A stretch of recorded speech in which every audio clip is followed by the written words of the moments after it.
நண்பர்களே, இந்த காணொளியில் நாம் டாக்டர் அம்பேத்கரின் வரலாற்றைப் பற்றி காண உள்ளோம். சரி, வாருங்கள் காண்போம். பீம்ராவ் ராம்ஜி அம்பேத்கர் 1891 ஏப்ரல் 14ஆம் நாள் பிறந்தார். 6 டிசம்பர் 1956 இறந்தார். ஓர் இந்திய சட்ட வல்லுனர், பொருளாதார நிபுணர், சமூக சீர்திருத்தவாதி மற்றும் அரசியல் தலைவருமாவார். இவர் இந்திய விடுதலைக்குப் பின்னர் நாட்டின் முதலாவது சட்ட அமைச்சராக பதவியேற்ற இந்திய அரசியலமைப்பு வரைவு குழுவிற்கு தலைமை தாங்கினார். பட்டியலின மக்களுக்கென கழகம் ஒன்றைத் தொடங்கி தீண்டாமை ஒழிய போராடினார். பம்பாய் பல்கலைக்கழகத்தில் பட்டம் பெற்ற பிறகு அம்பேத்கர் லண்டன் பொருளாதார பள்ளி, கொலம்பியா பல்கலைக்கழகம் ஆகியவற்றின் பொருளாதாரம் பயின்று முறையே 1923, 1927 முனைவர் பட்டங்களை பெற்றார்.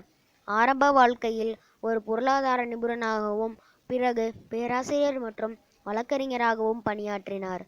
பிற்கால வாழ்க்கையில் அவரது அரசியல் செயல்பாடுகளால் பரவலாக அறியப்பட்டார்.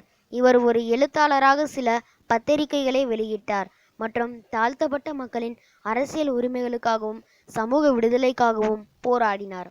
1956ஆம் ஆண்டு இவர் இந்து சமயத்திலிருந்து விலகி பௌத்த சமயத்தை தழுவினார்.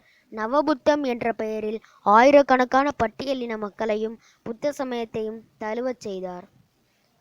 இவர் பாபா சாஹேப் மதிப்பிற்குரிய தந்தை என்ற புனைப்பெயரால் அடைமொழியிட்டு அழைக்கப்படுகிறார். இந்தியாவின் மிகச்சிறந்த உயரிய விருதான பாரத ரத்னா விருது இவரது மறைவுக்கு பிறகு 1990 வழங்கப்பட்டது. 2012ஆம் ஆண்டில் வரலாற்று தொலைக்காட்சியும் CNN, IPN தொலைக்காட்சியும் நடத்திய வாக்கெடுப்பில் மிகச்சிறந்த இந்தியராக தேர்ந்தெடுக்கப்பட்டார். மேலும் இவரை பற்றி காண்பதற்கு நாம் அத்தியாயம் 2 ஒன்றை காண்போம். அதுவரைக்கும் நான் உங்களிடமிருந்து விடைபெறுகிறேன். நன்றி.